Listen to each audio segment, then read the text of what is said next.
Lula, passo a bola para você primeiro. Eu vi que você comentou que não dava para salvar ninguém nesse jogo, porque o Bahia foi mal demais. O que você acha assim, que aconteceu com o Bahia para que esse jogo pobre não tivesse um resultado minimamente satisfatório, né? Porque, ok, é Série B, a gente sabe que o nível técnico não é dos melhores, a gente viu que o Bahia não estava realmente jogando bem, mas estava conseguindo o resultado, né? Ainda que fosse um empate choradinho, né? Mas dessa vez nem isso, né? O que é que você achou de diferente no Bahia? Se é que teve algo de diferente, ou se foi um conjunto aí de fatores negativos que já vinham se apresentando, que dessa vez não teve um coelho da cartola para ser tirado, não teve um jacaré que substituiu alguém para meter 2 gols no segundo tempo, enfim, me conte aí o que você achou. A resposta, Ju, passa um pouco pelo que você já disse na construção da pergunta, né? É, a novidade é a derrota, é a primeira derrota do Bahia na Série B, é a primeira derrota depois de 8 jogos seguidos, juntando dois jogos do Baiano, um da Copa do Nordeste, um da Copa do Brasil e 4 da Série B. E o Bahia agora volta a perder. Mas não é novidade a pobreza técnica. Não é novidade. O Bahia já vinha demonstrando essa dificuldade em todos os jogos. Em todos os jogos. O Bahia vinha mostrando muita vontade, muita intensidade na marcação, né? Mas tecnicamente o Bahia esteve devendo desde a primeira rodada. Talvez tenha sido na primeira rodada o seu melhor jogo, mas ainda assim o que se destacou naquele jogo foi a intensidade do Bahia e não um Bahia tecnicamente vistoso. E isso mais uma vez a gente viu. E por que que veio a derrota hoje, particularmente? Hoje foi o primeiro jogo que o Bahia saiu perdendo. Isso é um ponto a ser considerado, né? O Bahia, nos outros jogos, quando empatou com o Náutico, o Bahia saiu ganhando e levou empate depois. Hoje o Bahia saiu perdendo e precisou correr atrás do resultado. Precisou achar espaços em um time que se fechou durante todo o segundo tempo. E aí o Bahia esbarrou na sua própria pobreza técnica, né? Isso ficou claro para mim hoje. E eu comentei ainda no primeiro tempo, após o Bahia levar o gol, que era o desafio da equipe de Guto Ferreira hoje, mostrar que conseguia encontrar espaços em um time que claramente iria se fechar, né? Com o resultado a seu favor. E o Bahia mostrou ainda que não tem essa capacidade de construir espaços, criar oportunidades claras de gol, né? Com a bola, tendo a posse de bola. O segundo tempo inteiro foi do Bahia. Inteiro foi do Bahia. Mas ainda assim o Bahia não conseguiu jogar bem. O Bahia teve a posse de bola, teve mais de 70% da posse de bola no segundo tempo. O Bahia finalizou muito a gol, mas na direção do gol, 2 chutes, 3 chutes no máximo. 2 deles de falta. Né? Foram 3, 2 de falta. O Bahia não conseguiu finalizar de dentro da área.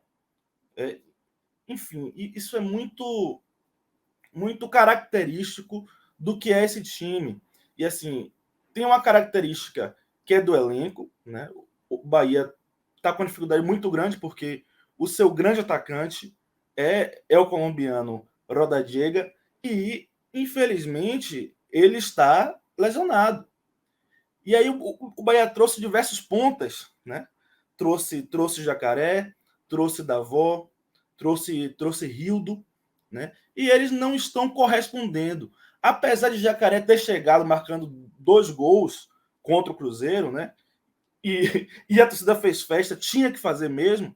Ele tem demonstrado nos jogos seguintes que ele tem problemas técnicos. Né? Problemas técnicos. E isso é curioso, né? Porque em uma entrevista recente, o diretor de futebol do Bahia, Freeland, ele falou que ele estava satisfeito com o elenco do Bahia. Né? E eu olhei assim, o Bahia tinha vencido o primeiro jogo, a torcida estava feliz, mas eu estava olhando cruzado para essa posição dele, certo? eu já via algum problema. E um que já está claro hoje é que o Bahia não tem um substituto para o colombiano, que é o melhor jogador do time do Bahia. Né? O Bahia não tem um substituto. O Bahia, sem ele, vai ter sempre um buraco na centroavância e jogadores que não têm capacidade de finalização em gol. Não tem.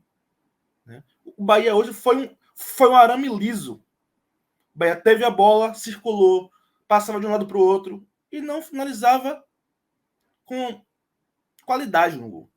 Né? Porque o Bahia até finalizou no segundo tempo 12 vezes, 13 vezes, algo assim, mas sem qualidade na maioria das vezes.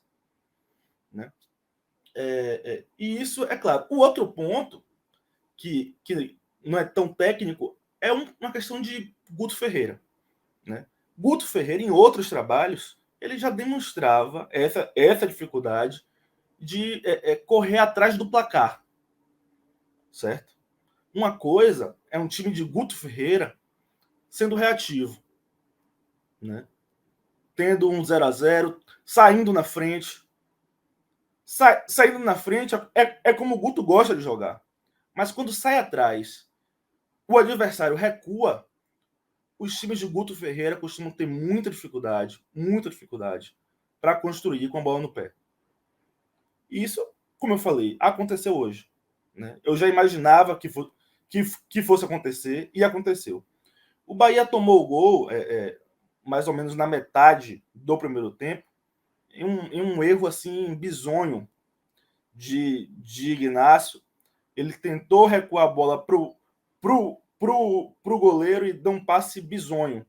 Né? O passe foi bizonho, saiu pela linha de fundo, Danilo não conseguiu alcançar a bola, e no escanteio, uma cobrança no primeiro pau, o Ituano abriu o placar, fez 1-0.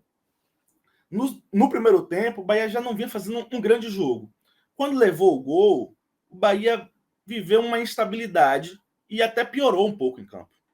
Tá? O Bahia piorou um pouquinho em campo quando levou o gol no primeiro tempo. Já no segundo tempo, o Ituano baixou as linhas, recuou totalmente. Né? Se eu não me engano, não, com certeza, a única finalização do Ituano no segundo tempo foi já aos 49 minutos, que foi uma falta que o cara chutou para longe do gol. 49 minutos do segundo tempo foi a única finalização do Ituano no segundo tempo.